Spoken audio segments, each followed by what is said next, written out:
Dari 34 provinsi itu mereka punya adat istiadat yang berbeda. Termasuk dari segi pakaian. Coba maksudnya integrasi itu kan, nih Bapak jelaskan, integrasi itu berkaitan dengan perbedaan ras, agama, suku, tetapi mereka saling apa berarti di sini? Saling bersama-sama. Bineka Tunggal Ika, berbeda-beda tapi tetap satu. Terjadi integrasi, persatuan, bersatu. Walaupun mereka berbeda-beda ras, berbeda-beda agama, berbeda-beda suku. Tuh kan gambarnya kan bermacam-macam.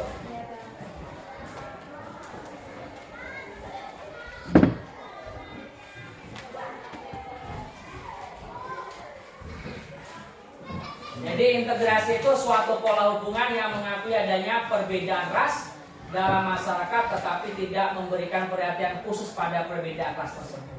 Walaupun beda-beda, tapi tidak rasnya, walaupun dia kulit hitam, kulit putih, ya, tidak memperhatikan hal yang khusus itu. Walaupun berbeda, mereka tetap satu.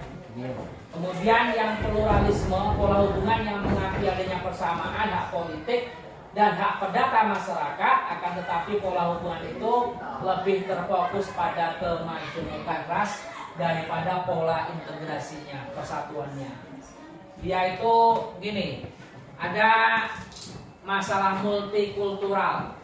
Multi itu banyak, kultural itu kebudayaan. Jadi banyak kebudayaan. Ada multi ras, rasnya banyak. Ada multi etnis. Banyak suku, ada multi agama, banyak agama.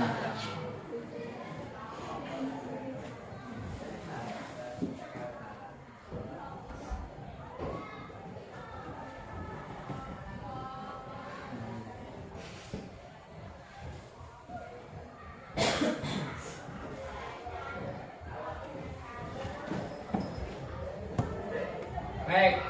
Selanjutnya, ya, kalian akan berdiskusi untuk lebih dalam lagi berkaitan dengan materi hari ini, dari dimensi, masalah partikularisme dan eksklusivisme, kemudian pola hubungan antar kelompok tadi. Jadi kalian akan Bapak bagi menjadi 5 kelompok. Oke. Kita berhitung saja 1 sampai 5. 1 sampai 5. Yang 1 ke 1, 2 ke 2, insya Allah adil nanti.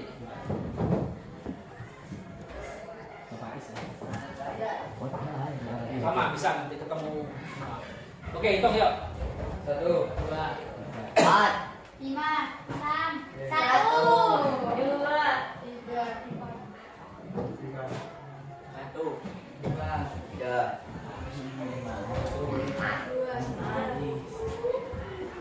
Silakan kalian duduk. Bapak atur dulu nih ya. Di sini kelompok 1, kelompok 2 di sini. Ya. Kelompok 3.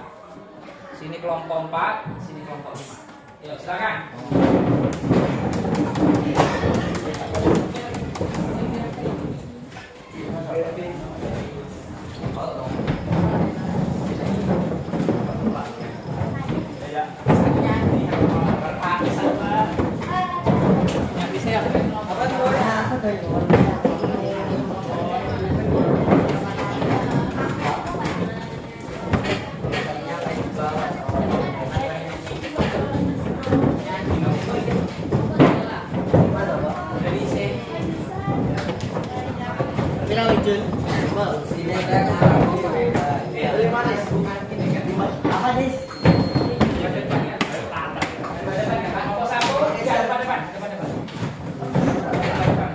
Partikularisme ya.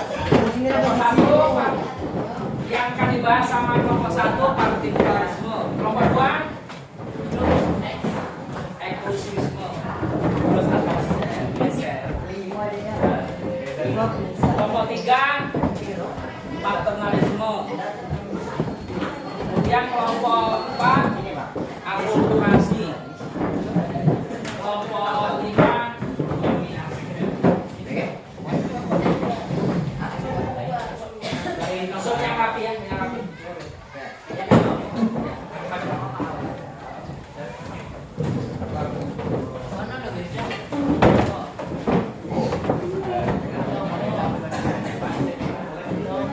Si Salman ke sini. Ini kelompok 4.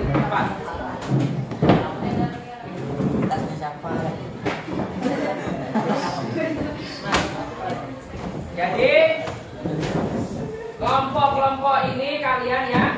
Kelompok 1 berkaitan dengan paternalisme, kelompok 2 eksklusivisme, kelompok 3 paternalisme, akulturasi, Dominasi. dan dominasi.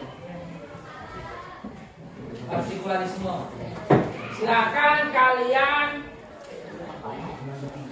cari ya berkaitan dengan informasi yang Bapak berikan kepada kalian, masalah yang harus kalian selesaikan itu apa itu partikularisme, dampak negatif, dampak positifnya, eksklusivisme seperti itu juga, kemudian paternalisme, akulturasi, dan dominasi. Silakan kalian baca-baca itu bahan ajarnya, bukunya, dan LKS-nya.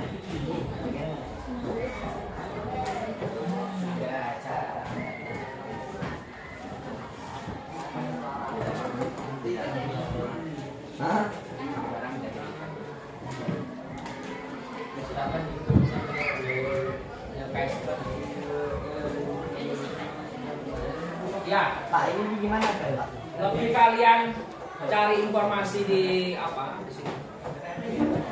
Ya. Boleh, boleh. Bisa dibuka boleh.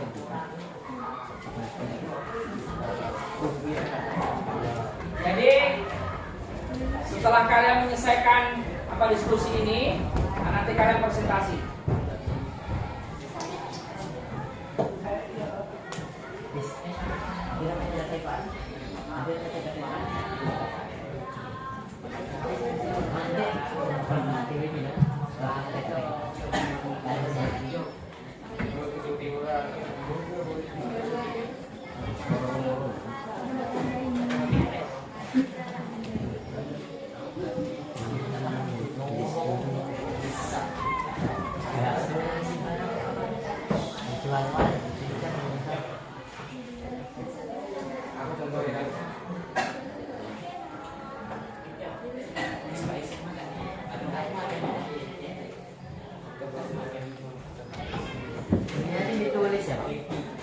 Ya, dicari informasi sebanyak-banyaknya berkaitan dengan akulturasi. Kemudian setelah tahu itu apa akulturasi, contohnya, dampaknya, dampak negatif, dampak positifnya, bisa juga penyebab akulturasi itu seperti apa.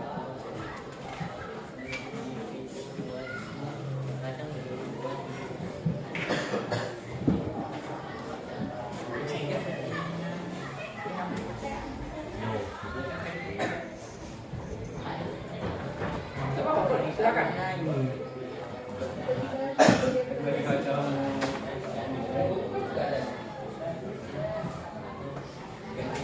Kalian nanti harus mampu menggambarkan ya tentang partikularisme, eksklusivisme, dan pola hubungan antar kelompok.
bisa dipresentasikan nanti kan lebih saya yang enak gitu ya.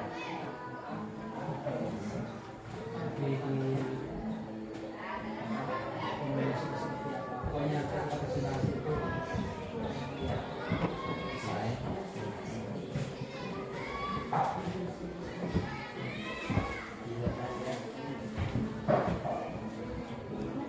Jurnalisme ya.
Kalian akulturasi ya? Akulturasi, fokus ke akulturasi. Akulturasi apa? Akulturasi. Sama ini.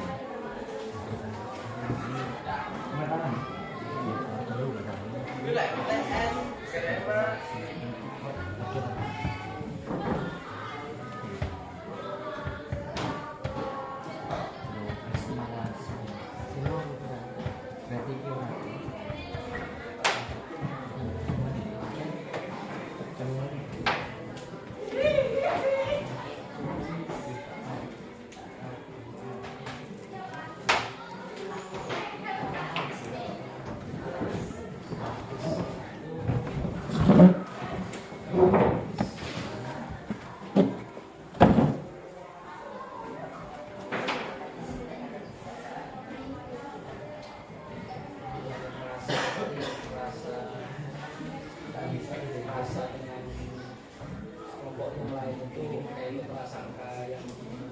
baik.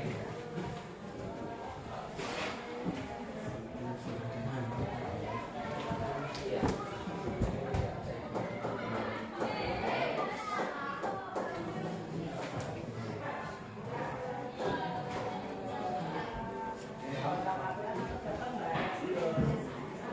Pembidik ya.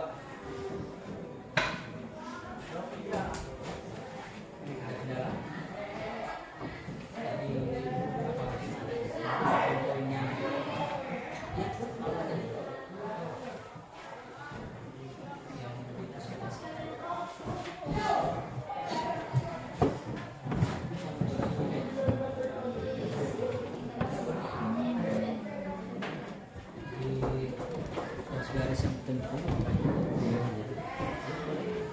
apa-apa yang mau disampaikan nanti kan.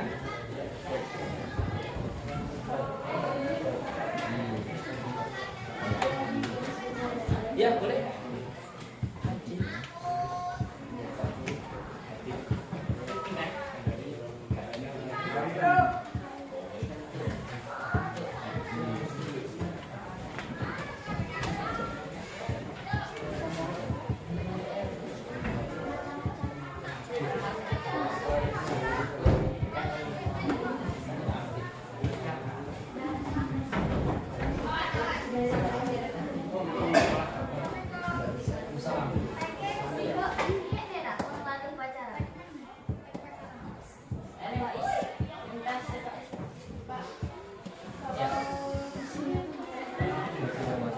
Tidak apa-apa.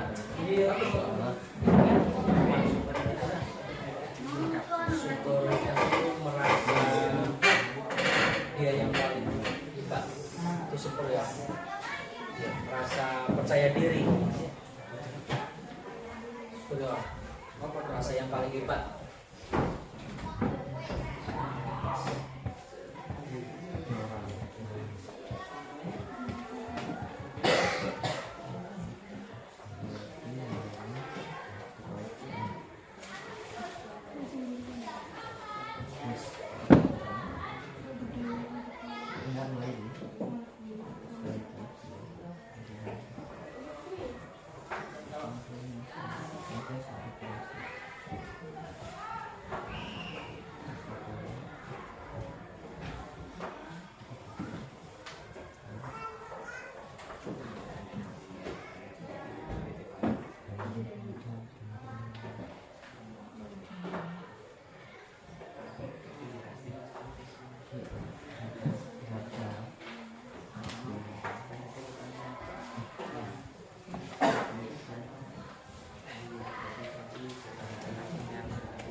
Jadi setiap pola itu ya, pola dalam kelompok itu ada segi negatifnya, ada positifnya.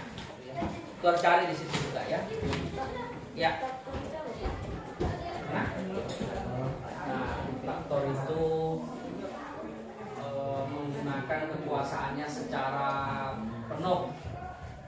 Kalau Orba dulu kan menggunakan kekuasaannya itu menindas yang di bawah diktator, berkuasa secara penuh menggunakan kekuatan tangan besi, ibaratnya seperti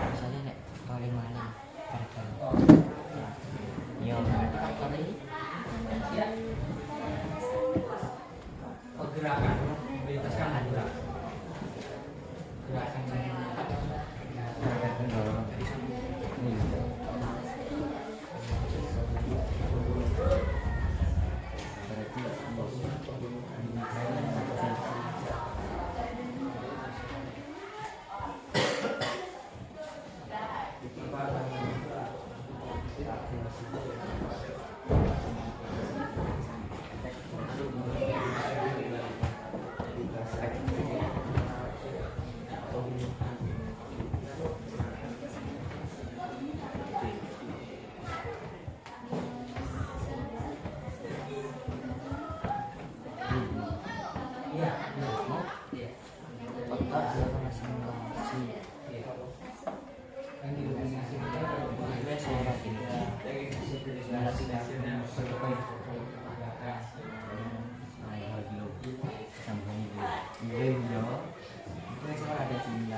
prostitusi itu berkaitan dengan prostitusi apa ya bahasanya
fanatik itu sikap yang berlebih-lebihan, fanatik terhadap sesuatu, sikap fanatik seperti yang berlebihan terhadap mempertahankan apa, bisa fanatik terhadap agama, fanatik terhadap kebudayaan sendiri, fanatik terhadap kelompok Islam.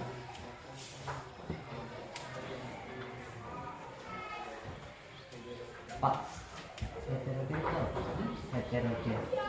Heterogen itu beraneka ragam, macam-macam.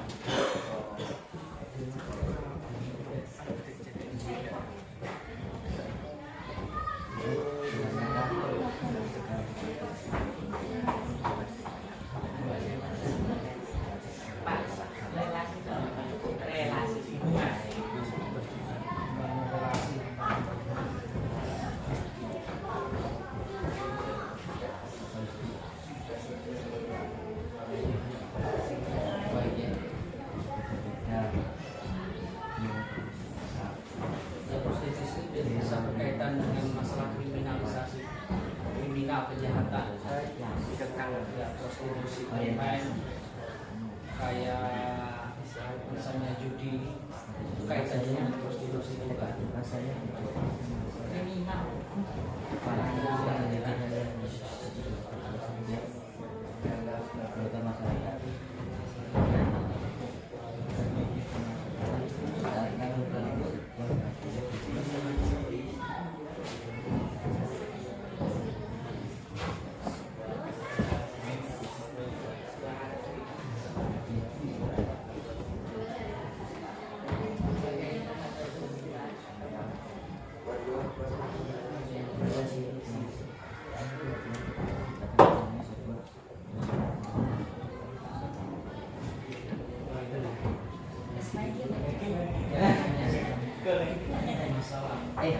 Gol, bisa dihack. Iya, ini benar. Prostitusi itu berkaitan dengan kesehatan, kesusilaan dan moral. Ya.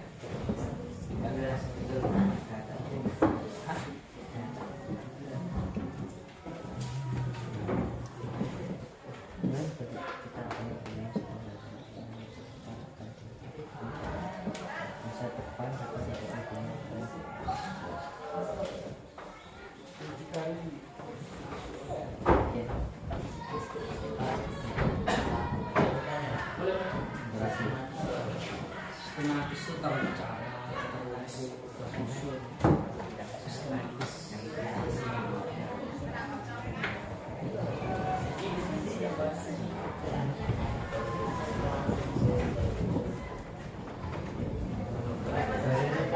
Baik ya, apabila ada sudah selesai menemukan solusinya, Pak.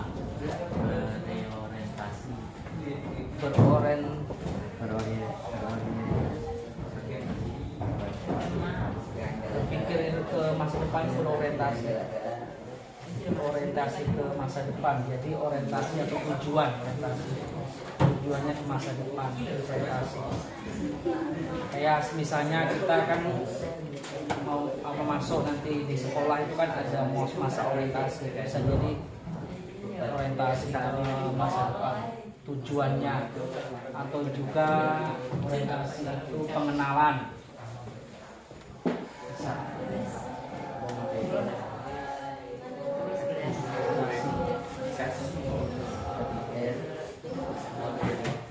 Oke ya, sudah siap?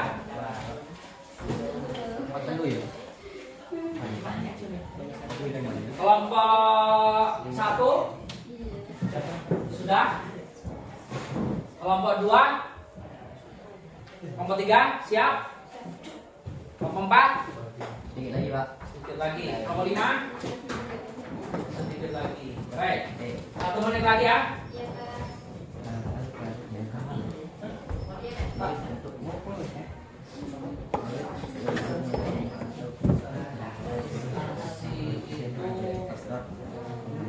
Kayak lembaga instansi rumah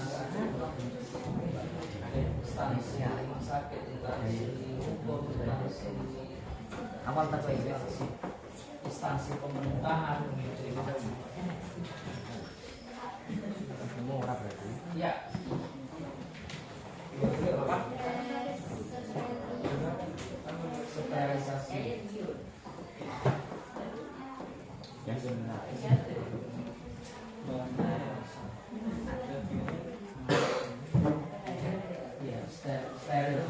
Steril itu kan di besi, bukan dibersihkan.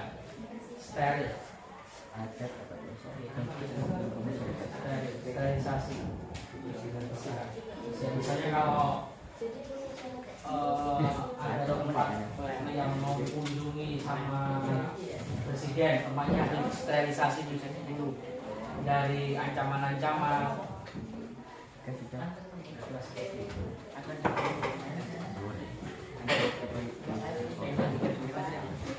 Ya, tunggal. Tepuk tunggal. Tepuk semangat.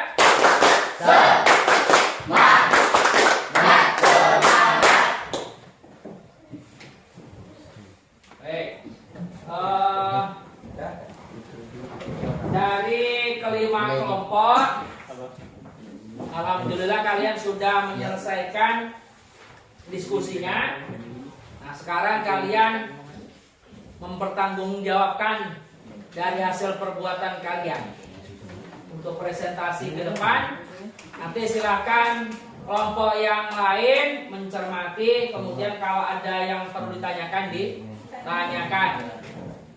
Nah, supaya adil nih kelompoknya Bapak kasih tahu nih, kelompok 1 masalah partikularisme, kelompok 2 eksklusivisme, kelompok 3 paternalisme, kelompok 4 akulturasi, dan kelompok terakhir kelompok 5 dominasi.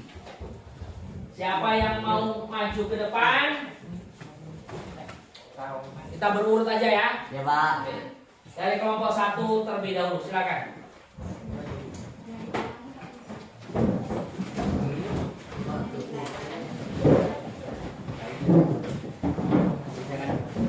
Posisinya gini, gini aja. Apa sih?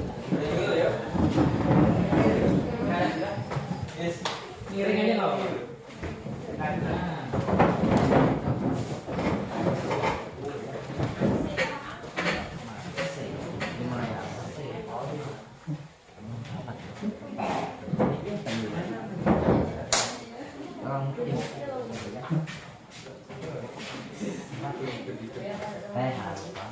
Assalamualaikum warahmatullahi wabarakatuh. Waalaikumsalam warahmatullahi wabarakatuh. Baiklah, kami ini akan mempresentasikan tentang partikularisme. Ya, silakan diskusinya tadi.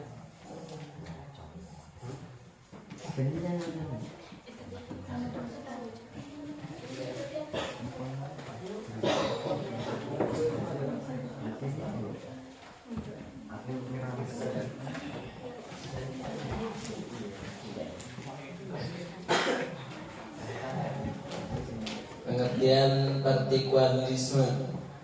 Pengertian partikularisme adalah mengedepankan kepentingan pribadi dibanding kepentingan umum yang hendaknya mencakup beberapa aspek, yaitu ekonomi, politik, dan unsur budaya. Di lingkungan sosial bermasyarakat, sikap partikularisme banyak dimiliki berbagai jenis konflik dan pihak-pihak lain.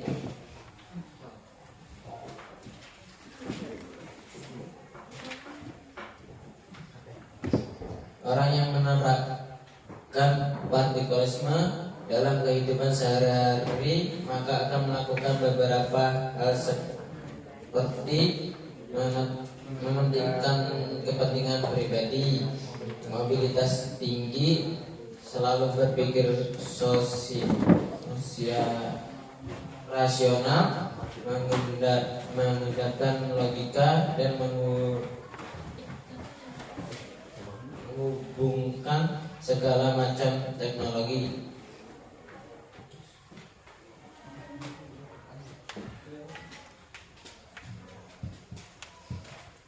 Selanjutnya, pengertian partikularisme menurut para ahli, yaitu yang pertama,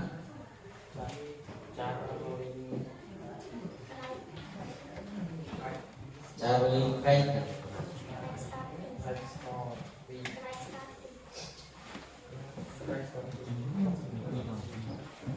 adalah berlaku seseorang dalam sebuah situasi tertentu. Yang kedua, Red Swing,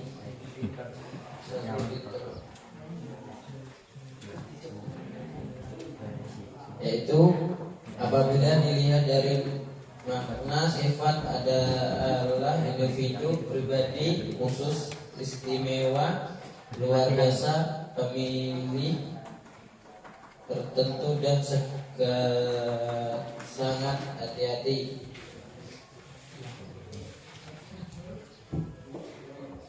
Pengertiannya nggak usah banyak.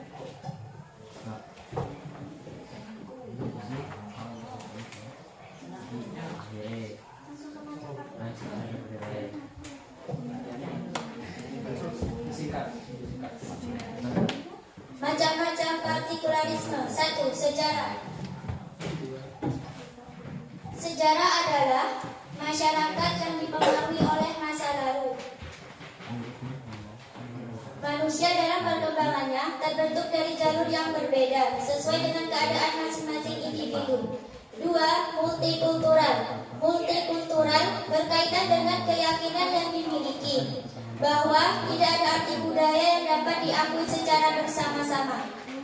Perbedaan bersifat budaya sangat tidak mungkin untuk menjadi satu. 3. Agama atau monoteisme. Agama atau monoteisme berkaitan dengan ketuhanan. Tuhan merupakan pengendali segala hal yang ada di bumi dan langit. Dampak-dampak partikularisme. 1. Terjadinya eksklusivisme, yaitu merasa dirinya adalah orang yang tidak membutuhkan orang lain, merasa istimewa dibandingkan dengan orang lain. 2. Anggapan akan suatu kepentingan kelompok tertentu, bersifat tidak peduli dengan apa yang terjadi di lingkungannya. Sikap ini menimbulkan kecurigaan yang berlarut-larut. 3. Tidak memiliki rasa empati. Empati adalah kepedulian yang telah hilang dari dalam diri seseorang.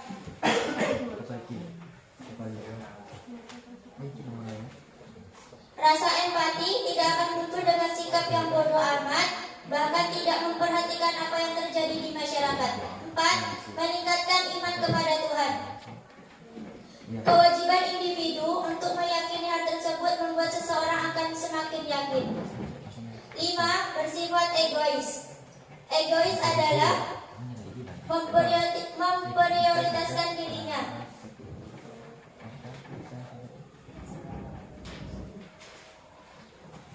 6. Narsisme. Narsisme adalah timbul rasa percaya diri yang berlebihan. 7. Sombong adalah menampakkan apa yang dimilikinya, segala jenis pencapaian yang dimiliki, serta membuat individu atau kelompok merasa senang dan patut dibanggakan.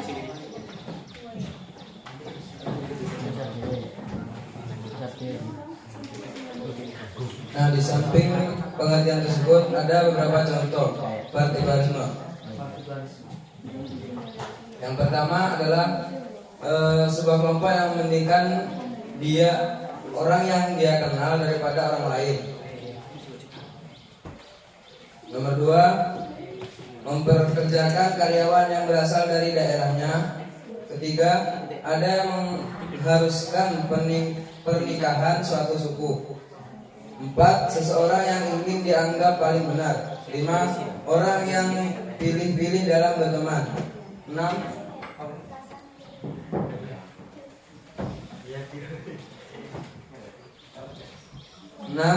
Memisahkan diri dari kelompok masyarakat yang ada.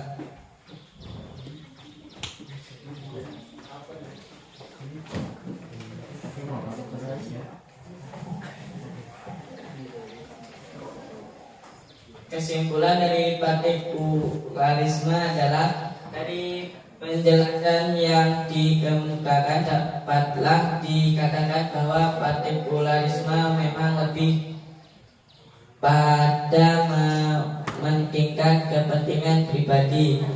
Hal ini jelas memberikan dampak yang cukup banyak untuk dirinya atau orang yang ada di lingkungannya. Oleh karena itulah sikap partikularisme merupakan hal-hal yang kadang merugikan, namun kadang juga menguntungkan untuk beberapa pihak.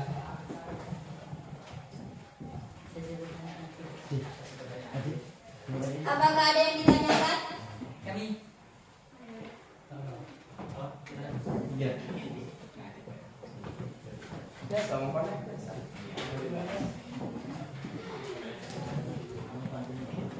Kami dari kelompok 2 ingin bertanya, apa yang dimaksud dengan menghadapkan logika? Mengedepankan. Mengedepankan logika. Langsung dijawab.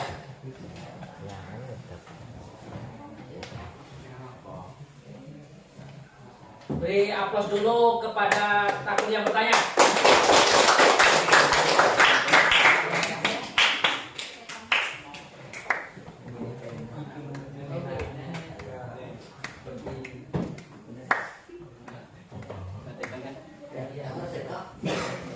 Mengedepankan logika berarti lebih mengutamakan pikiran yang lebih positif. Jadi mengedepankan logika adalah misalnya nih ada suatu kelompok, misalnya ada dua kelompok kan. Nah, pemikiran mereka itu berbeda. Yang satu seperti ini, yang satu beda lagi. Nah, dari dua kelompok tersebut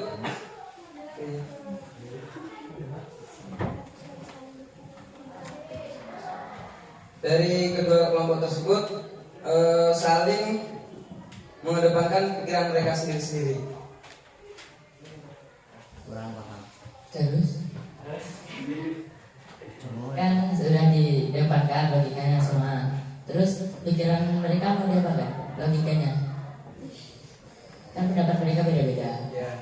Terus gimana mengedepankannya?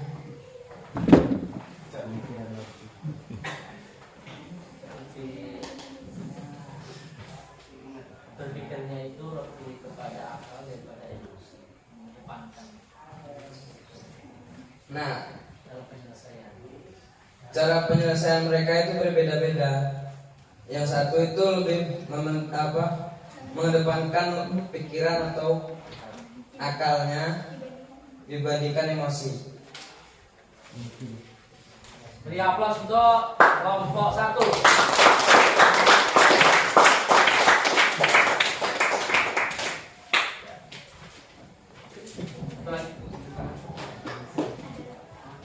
Baiklah, apa ada yang akan ditanyakan lagi?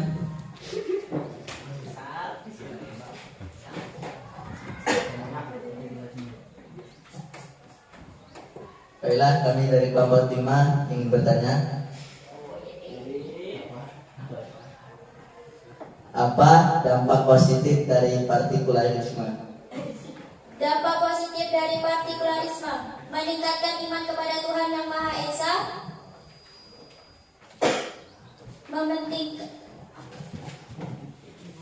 mempererat suatu kelompok mereka,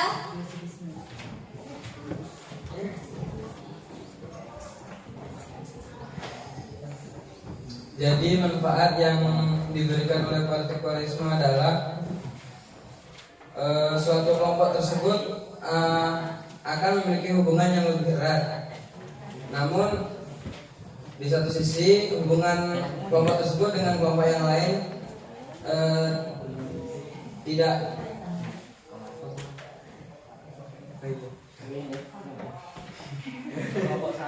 Lain kelompok lain, hubungan kelompok lain itu tidak baik itu. beri aplaus kelompok 1.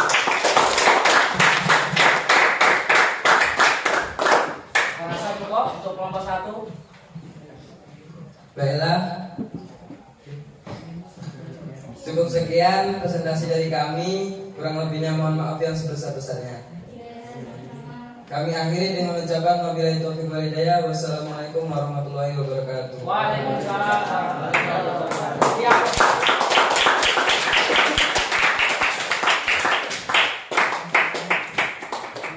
Silakan selanjutnya kelompok 2.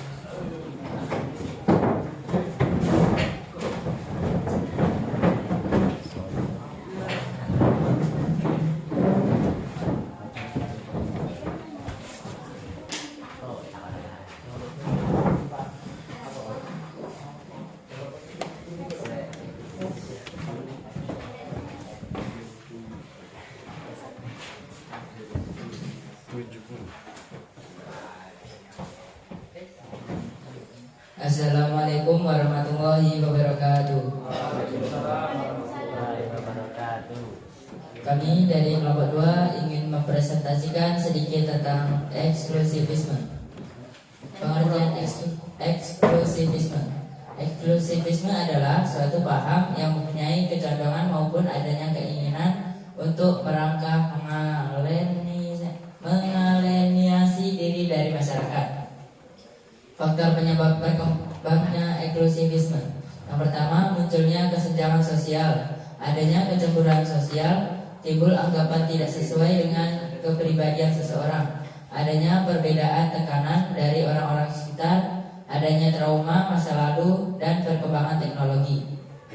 Ciri-ciri eksklusivisme. Yang pertama, mengutamakan diri sendiri daripada orang lain, menghindari kegiatan dari orang banyak, bersikap apatis, menarik diri secara perlahan dari pergaulan, dan yang terakhir egois.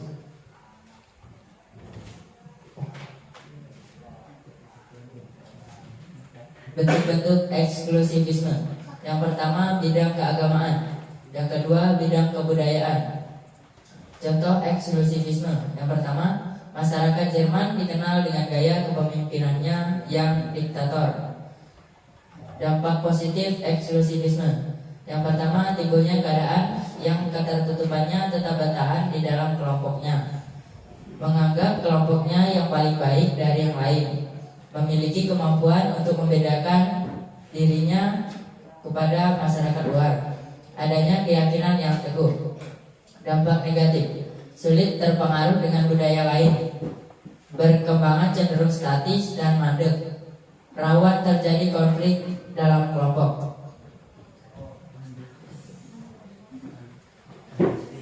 Cara mengatasi eksklusivisme. Berikut cara mengatasi perkembangan dari paham eksklusivisme. Pertama, mengembangkan pola pemikiran sebagai masyarakat multikultural, membuka pikiran dan pandangan terhadap segala perkembangan dan perubahan yang terjadi, saling menghargai perbedaan dan juga keberagaman, tidak berprasangka buruk terhadap pendapat orang lain sebelum mendapatkan penjelasannya, menjalin banyak sekali relasi dan juga interaksi, menyaring segala bentuk paham radikal yang masuk di Indonesia untuk disesuaikan terlebih dahulu dengan Pancasila. Itulah uraian atas artikel yang kami berikan pada kelompok lain berkenan untuk memberikan pertanyaannya.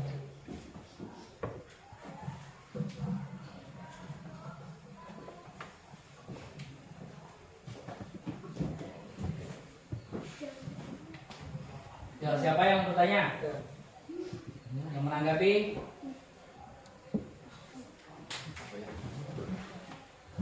Saya mewakili dari kelompok 4 ingin bertanya, apa yang dimaksud dengan statis?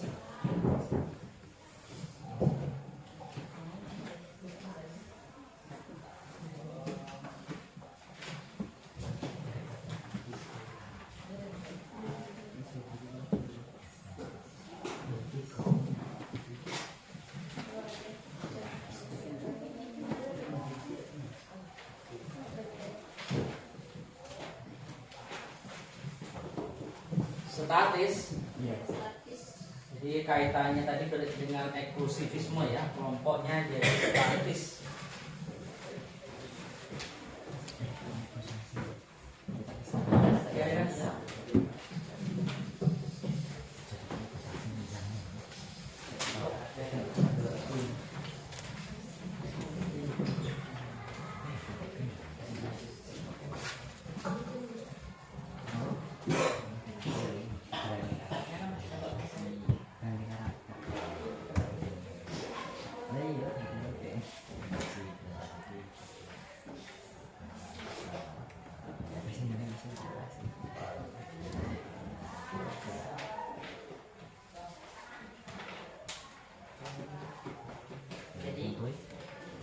Jadi kami akan menjawab pertanyaan dari kelompok 4. Maksud dari statis, cenderung statis. Mungkin dalam eksklusivisme ini statis yang dimaksud kurang berkembangnya suatu budaya. Karena di sini penjelasannya perkembangan kebudayaan dalam kelompoknya cenderung statis dan mandek. Statis, tidak berkembang. Ya, beri aplaus untuk kelompok.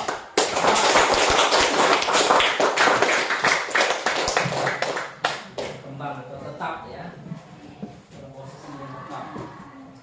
Untuk kelompok lain, apakah ada yang ingin ditanyakan? Ya. Baiklah, kami dari kelompok 1 ingin bertanya, apa yang dimaksud dengan kesenjangan sosial?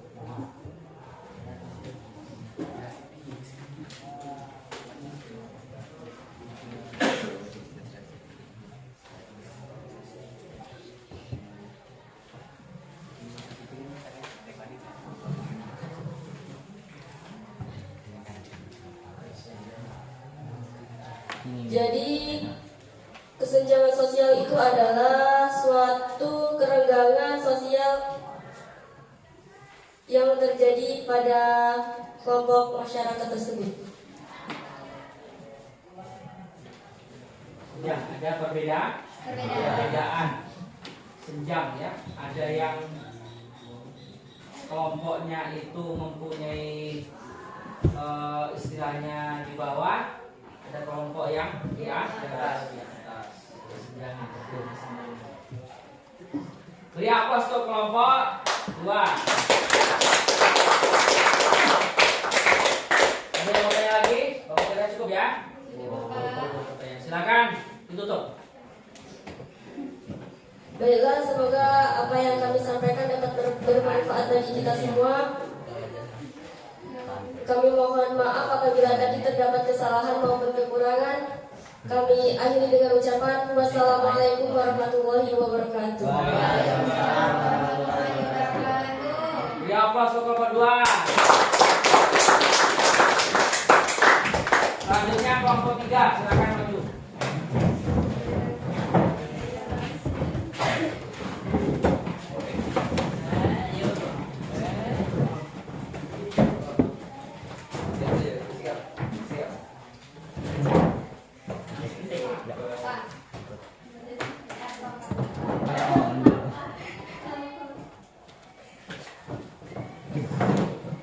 Assalamualaikum warahmatullahi wabarakatuh. Waalaikumsalam warahmatullahi wabarakatuh. Baiklah, kami di sini akan menjelaskan tentang pengertian paternalisme dan jenisnya. A. Pengertian paternalisme.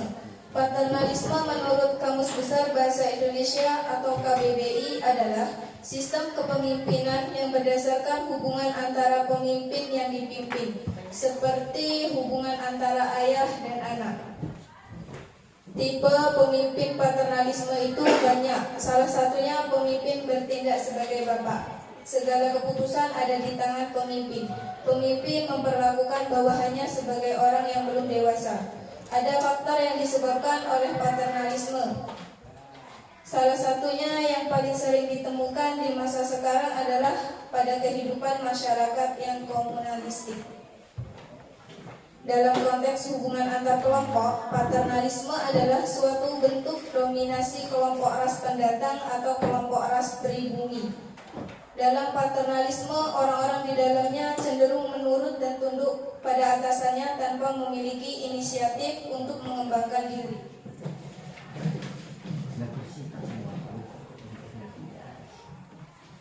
Ada juga yang berpendapat bahwa paternalisme merupakan pandangan yang mana sistem kepemimpinan didominasi oleh laki-laki dan menganggap perempuan tidak pantas untuk memimpin. Tidak hanya itu, namun perempuan juga dianggap tidak layak untuk mendominasi dalam lingkungan keluarga. Jadi yang lebih pantas dan berhak mendominasi kepemimpinan adalah pihak laki-laki. B. Jenis paternalisme. 1. Lembut dan keras. Paternalisme lembut adalah pandangan bahwa paternalisme hanya dibenarkan jika tindakan tersebut dilakukan secara sukarela. Paternalisme keras mengatakan bahwa setidaknya kadang-kadang kita berhak untuk mencegahnya melintasi jembatan dan melakukan bunuh diri. Murni dan tidak murni. Paternalisme murni adalah paternalisme di mana orang yang kebebasan atau otonominya diambil sehingga orang-orang yang dilindungi. Paternalisme tidak murni, kelompok orang yang kebebasan atau otonominya dilanggar oleh beberapa aturan yang lebih luas dari kelompok orang itu sehingga dapat dilindungi.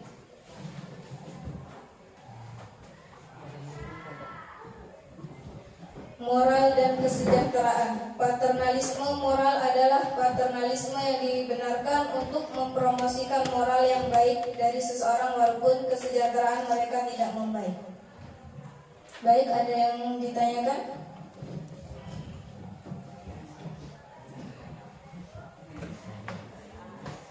Yo, silakan, ada yang bertanya? Paternalisme itu tahun seberapa juga? Paternalisme gimana? Paternalisme itu juga seberapa? Pola hubungan kelompok dia. Antara apa tadi? Dominasi ras pendatang terhadap ras pribumi. Jadi ras pendatang cenderung mendominasi ras pribumi. Anissa mau tanya, silakan.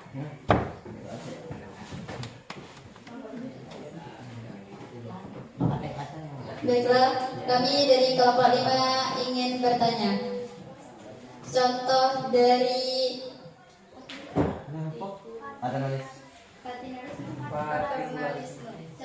partikularisme itu apa? Contohnya. Contoh dari paternalisme.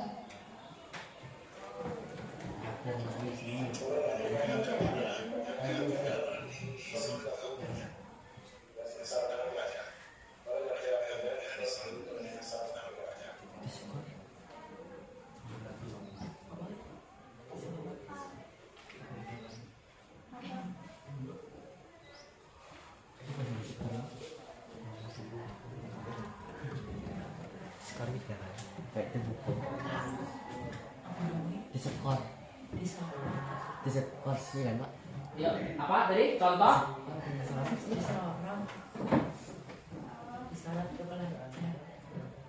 Gimana tadi? Apa? Contohnya? Contoh dari paternalisme itu apa?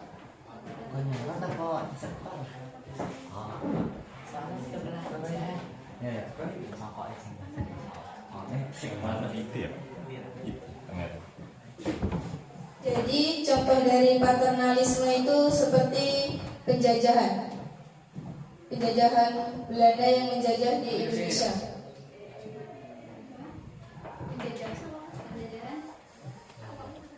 Orang Belanda menjajah negara Indonesia.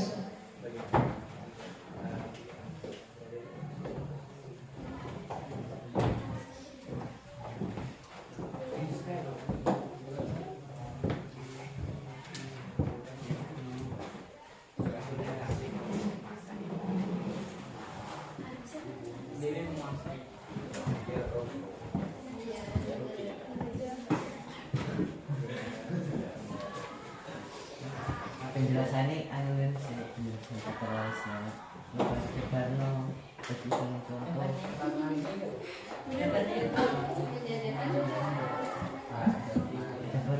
pikir saya bisa contoh itu.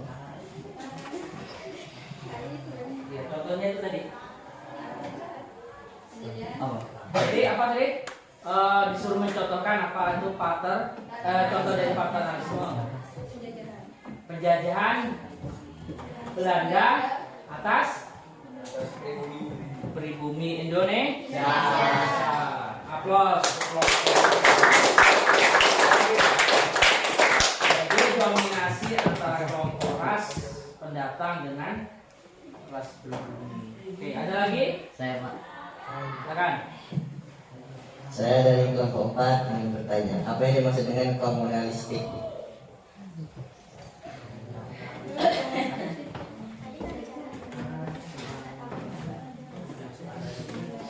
Yang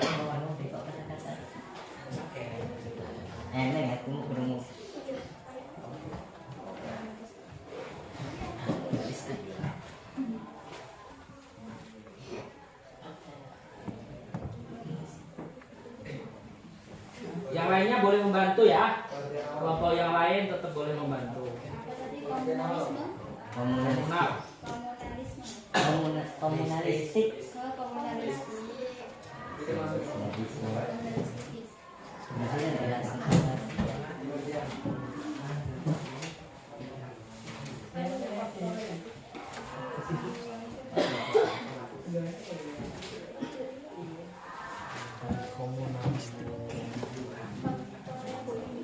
Ini Bapak bantu. Komunal berarti komunitas itu apa? Bukan. Komunal, kelompok, komunitas itu kelompok. Komunalistik kan berkaitan dengan masalah paternalis. Kata yang menyertainya apa? Coba siapa? Satrio tadi. Kata yang menyertai dari komunalistik tadi itu apa? Di situ tadi. Cuman itu aja, Pak. Itu aja. Enggak boleh kata-katanya. Komunalistik. Ini berkuya. Komunal. Biasanya ada faktor yang disebabkan oleh paternalisme. Salah satunya yang paling sering ditemukan di masa sekarang adalah pada kehidupan masyarakat yang komunalistik. Jadi paternalisme itu apa, komunalistik itu sering terjadi namanya paternalisme dalam suatu kelompok khusus komunal ya.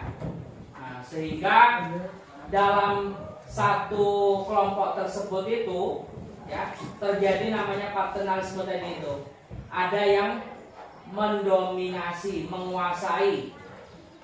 Biasanya yang berkuasa di situ, yang paling berkuasa biasanya dalam satu komunal itu pemimpin.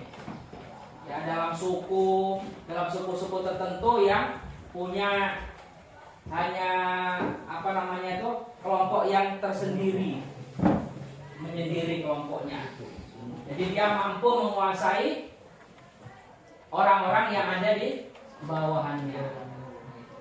Itu namanya komunalistik. Hanya dalam satu komunitas tertentu. Komunal. Oke, beri aplaus pada yang bertanya dan yang menjawab.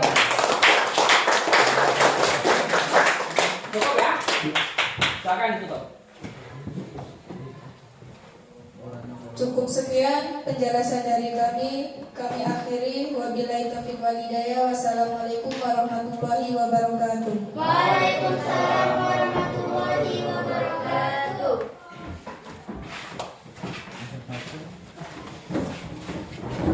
Selanjutnya kelompok 4.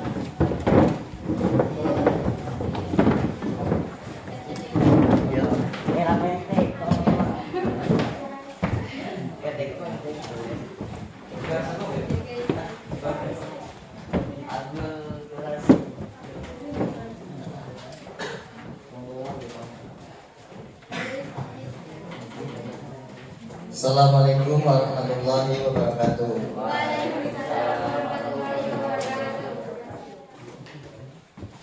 Baiklah, kami di sini akan mempresentasikan pengertian akulturasi. Dalam Kamus Besar Bahasa Indonesia, akulturasi adalah proses masuknya pengaruh kebudayaan asing dalam suatu masyarakat. Secara sederhana, akulturasi adalah adanya budaya asing yang masuk ke dalam budaya sendiri, sehingga perlahan-lahan akan diterima oleh anggota masyarakat tanpa harus menghilangkan karakteristik budaya itu sendiri. Kehadiran akulturasi pada wilayah bisa memunculkan beberapa masalah tentang unsur-unsur yang dapat diterima dan unsur-unsur yang tidak dapat diterima oleh masyarakat. Proses akulturasi. Akulturasi bisa terjadi karena adanya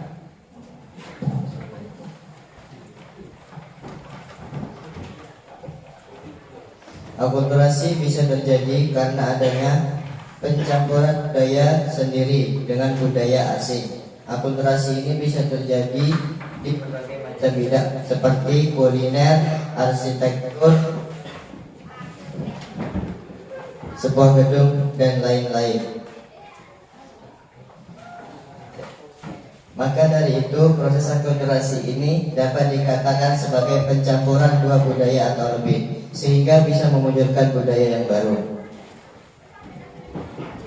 Faktor pendorong akulturasi.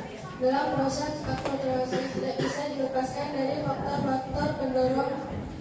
Di bawah ini akan dijelaskan faktor-faktor pendorong akulturasi. 1. Pendidikan yang maju. Pendidikan yang maju menjadi faktor pendorong terjadinya akulturasi pada suatu daerah. 2. Sikap dan perilaku saling menghargai budaya. Sikap dan perilaku menghargai harus dimiliki oleh setiap individu karena dengan hal ini kita bisa berhubungan baik dengan budaya lain. 3. Toleransi terhadap budaya lain. Di dalam kehidupan bermasyarakat, kita tidak bisa dilepaskan dari berbagai macam latar belakang budaya. Oleh karena itu, untuk menjaga hubungan baik dengan budaya lainnya, dibutuhkan toleransi terhadap budaya lain. 4. Adanya masyarakat heterogen atau beraneka ragam atau macam-macam ras. Masyarakat heterogen dapat dikatakan sebagai faktor pendorong terjadinya akulturasi budaya karena di dalam lingkungannya masyarakat terdapat latar belakang budaya yang berbeda-beda. 5. Berorientasi pada masa depan. Rasanya berpikir ke masa depan dengan sudah terjadi hal yang memang perlu dilakukan oleh setiap anggota masyarakat.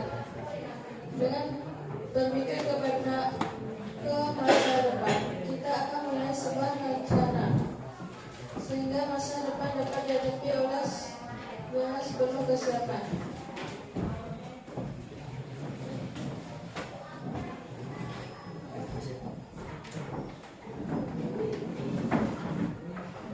Faktor penghambat akulturasi. Faktor penghambat terjadinya akulturasi. Berikut faktor-faktor penghambat terjadinya akulturasi. 1. Ilmu pengetahuan yang bergerak melambat. Pendidikan yang tidak bergerak atau bahkan bergerak akan membuat ilmu pengetahuan bergerak melambat. 2. Sikap masyarakat yang tradisional. Masyarakat yang memegang teguh kebudayaan tradisional akan selalu beranggapan bahwa maksudnya budaya asing bisa menghilangkan keistimewaan dari budaya asli itu sendiri, sehingga budaya asing akan sulit diterima. 3. Hal baru dianggap buruk. Sulit untuk menerima atau bahkan beranggapan buruk terhadap hal-hal baru bisa menjadi faktor penghambat terjadinya akulturasi budaya. 4. Adat atau kebiasaan. Bagi sebagian kelompok masyarakat, adat atau kebiasaan sudah ditanamkan sejak kecil, sehingga ketika menerima budaya baru dianggap seperti hal yang asing. Jika sudah beranggapan seperti itu, sulit mengenalkan budaya. Cukup presentasi dari kami. Apabila ada pertanyaan, dipersilakan.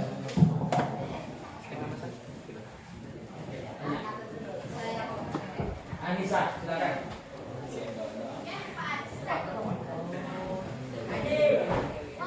Kami dari kelompok 5 ingin bertanya, akulturasi yang pernah terjadi di Indonesia itu apa? Akulturasi yang pernah terjadi di Indonesia. Akulturasi yang pernah terjadi di Indonesia. Contohnya ya? Iya, contohnya.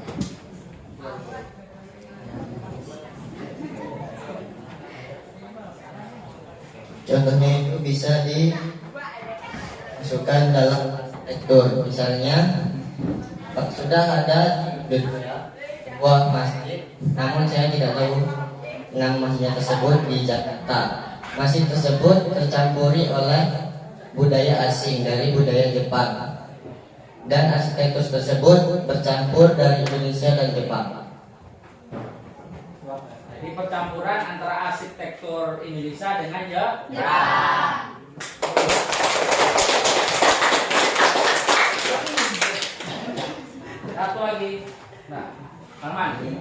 kelompok 4? 3. Nah, mengapa dalam kebudayaan harus ada toleransi? Jelaskan. Mengapa kebudayaan?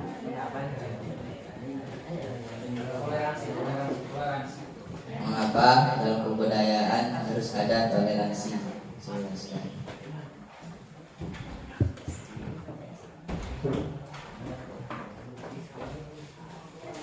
Karena toleransi sangat penting. Jika tidak ada toleransi, maka hubungan baik tidak akan terjadi dengan budaya lain. Dibutuhkan toleransi terhadap budaya lain agar budaya lain bisa ikut campur di dalam hubungan bermasyarakat tanpa ada masalah. Beri aplaus untuk kelompok.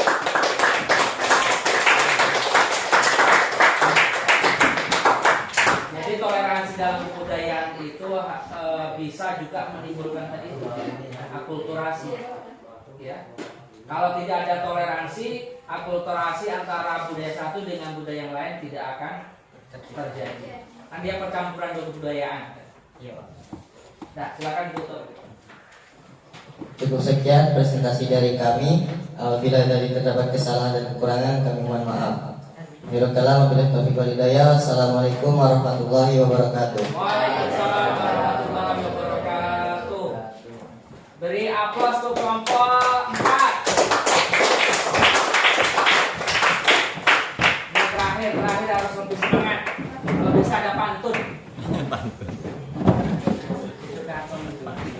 Minggu depan setiap kelompok ini buat pantun ya. Ya, Pak.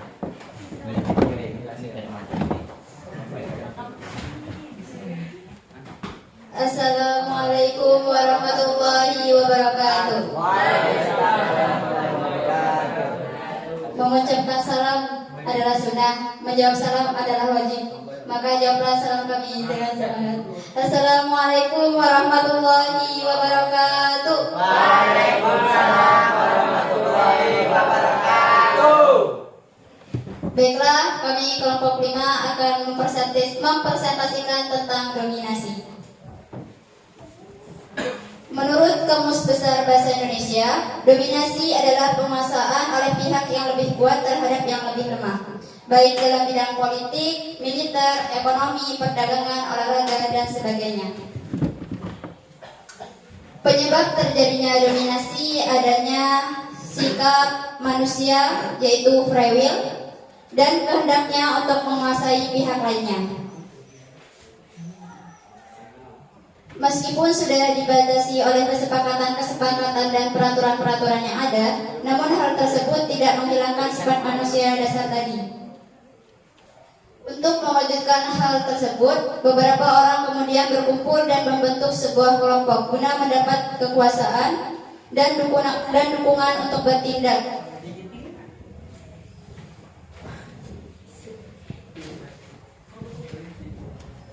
Contoh dari dominasi adalah genosida. Genosida merupakan tindakan atau perilaku apapun dari kelompok atau komunitas tertentu untuk menghancurkan, membumi hanguskan, dan menghilangkan seluruh atau sebagian suatu kelompok etnis, ras, bangsa, bahkan agama yang dilakukan secara besar-besaran atau secara sistematis. Beberapa para ahli yang mengemukakan pengertian genosida, yaitu Adnan Buyung Nasution, Raphael Lemkin, dan Statuta Roma. Berikut bentuk-bentuk genosida, yaitu 1. Pembunuhan, 2. Sistematis paksa, 3. Pemusnahan bentuk genosida, 4. Perampasan kebebasan fisik.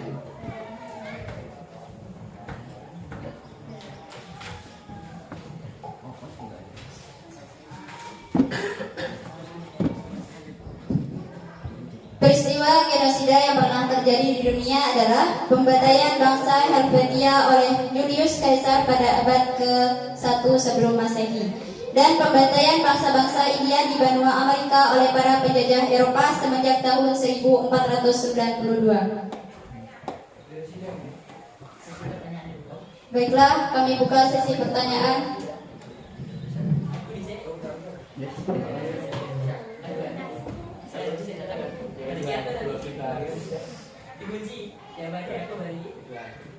Silakan. Baiklah, silakan yang ingin bertanya. Kalau tidak, kami tutup.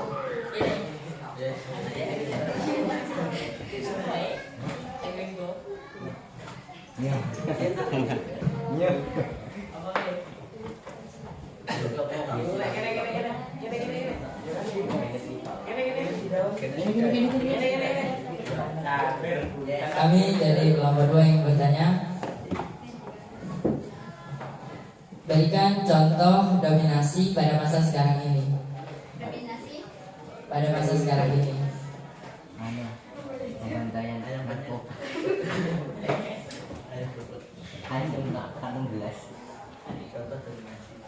Bagus pertanyaannya tuh, beri aplaus. Dominasi sekarang ini. Oh iya.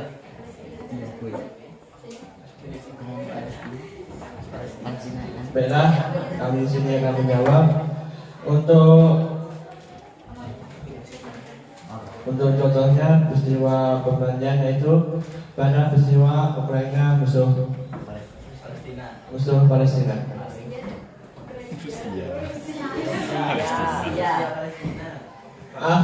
Musuhnya yaitu Rusia musuh Ukraina. Rusia Palestina. Rusia dengan ya, jadi contoh dominasi sekarang ini yang sedang terjadi saat ini antara siapa? Rusia dengan Ukraina. Rusia menjajah Ukraina ingin menguasai wilayah Ukraina. Beri aplaus untuk kelompok 5. Selanjutnya, satu lagi. Saman. Kalau tidak ditutup.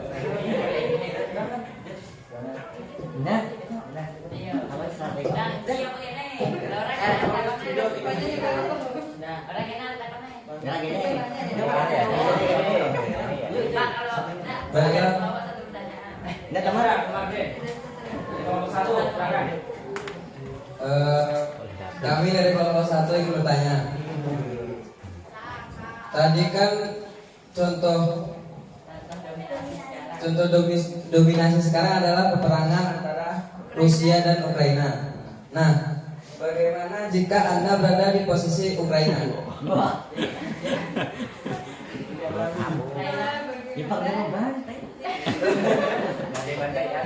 Bagaimana jika Anda berada di posisi Ukraina? Bila saya di posisi Ukraina, apabila saya di posisi sebagai tentara, mesti ingin memperjuangkan sebuah negara untuk menjadi lebih aman, tenang, dan nyaman bagi penduduknya.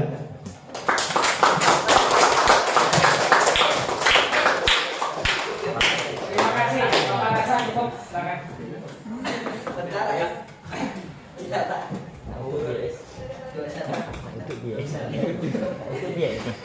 Baiklah, cukup sekian presentasi dari kami. Apabila terdapat kesalahan, kami mohon maaf yang sebesar-besarnya. Hidup kesepian tanpa kasih. Cukup sekian, terima kasih. Wassalamualaikum warahmatullahi wabarakatuh.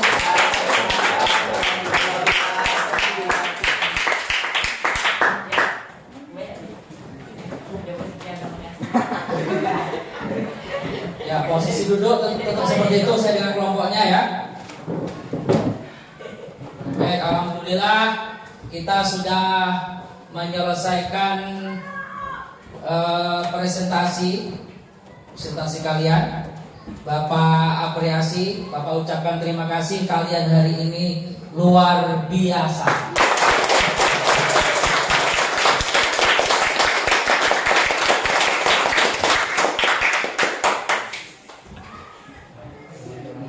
Baik, pembahasan hari ini berkaitan dengan dimensi kelompok, partikularisme, eksklusivisme, dan pola hubungan antar kelompok. Di antaranya yang sudah kita bahas bersama-sama. Ada akulturasi, ada dominasi, ada paternalisme.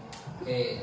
Jadi setelah kalian berdiskusi tadi, kemudian mempresentasikan, dapat tidak kalian menyimpulkan apa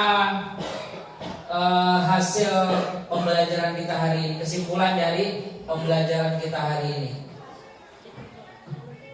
Ya, kalau dari pengertian partikularisme itu mementingkan kelompoknya sendiri dibanding kelompok lain.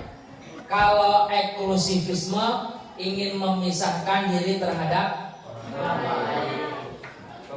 kelompok lain. Kira-kira eksklusivisme dan partikularisme itu ada nggak di antara kalian? Silakan disimpulkan. Siapa yang bisa simpulkan pembelajaran hari ini berkaitan dengan dimensi partikularisme, eksklusivisme, pola hubungan antar kelompok? Kesimpulan kita pada pelajaran pagi hari ini adalah kita dapat mengerti tentang apa? Partikularisme, eksklusivisme, dan pola hubungan antar kelompok. Dan kita dapat mengerti contoh-contohnya pada masa sekarang ini. Ya, beri aplaus untuk Akul. Kira-kira manfaatnya apa kira-kira ini dari pembahasan kita hari ini tentang masalah partikular? Silakan, boleh partikularisme, eksklusivisme atau dominasi tadi. Manfaatnya, yuk salah satu dari kalian siapa?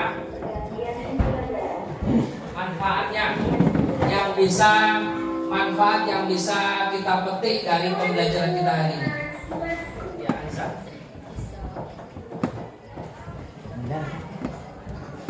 Yang dapat kita petik adalah kita tidak boleh egois dan kita tidak boleh egois dan kita tidak boleh egois dalam kelompok sosial itu dan saling bekerja sama satu sama lain. Ya, beri aplaus untuk Anissa.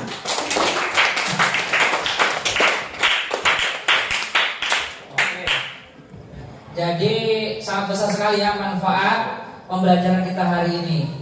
Jadi dari masalah partikularisme, eksklusivisme, ya, ini ada pada masyarakat kita, pada kelompok kita juga tanpa kita sadari. Ya, mementingkan kelompoknya sendiri, tidak mementingkan kepentingan orang lain. Itu banyak terjadi. Nah, oleh karena itu Bapak harapkan setelah kita melakukan pembelajaran hari ini, ya, kita lebih istilahnya dengan kelompok kita ataupun dengan kelompok kelompok lain itu kalau bisa tidak ada lagi unsur saling mementingkan kelompoknya masing-masing. Jadi kita harus sama-sama saling bahu-membahu. Misalnya kalian dalam OSIS itu kan ada seksi-seksinya, salinglah bekerja sama, tidak mementingkan kepentingan sendiri demi kebaikan bersama. Baik, beri aplaus untuk kita.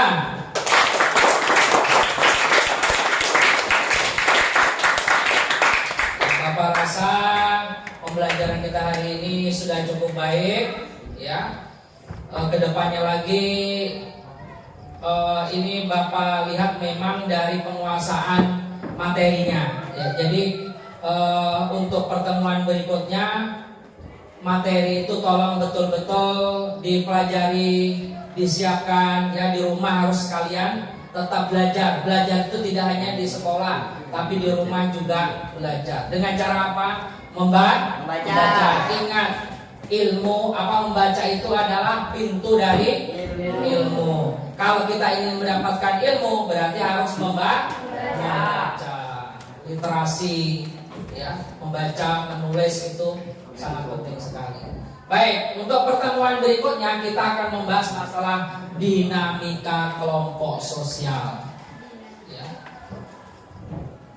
Tentang dinamika kelompok sosial. Silakan kalian cari masalah dinamika kelompok sosial itu di internet, ya, di buku. Nanti bisa coba kalian melihat di perpustakaan kalau ada kaitannya dengan masalah buku yang berkaitan dengan dinamika kelompok sosial. Baik ya, ada pertanyaan? Tidak ada ya? Terima kasih.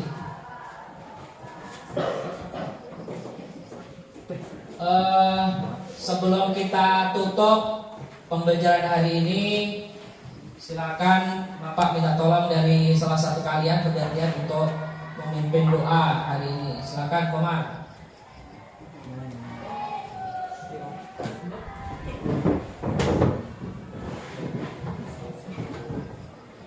Baiklah teman-temanku, sudah selesai pelajaran kita pada hari ini. Semoga apa yang kita pelajari pada hari ini bisa bermanfaat bagi kita. Amin. Berdoa mulai.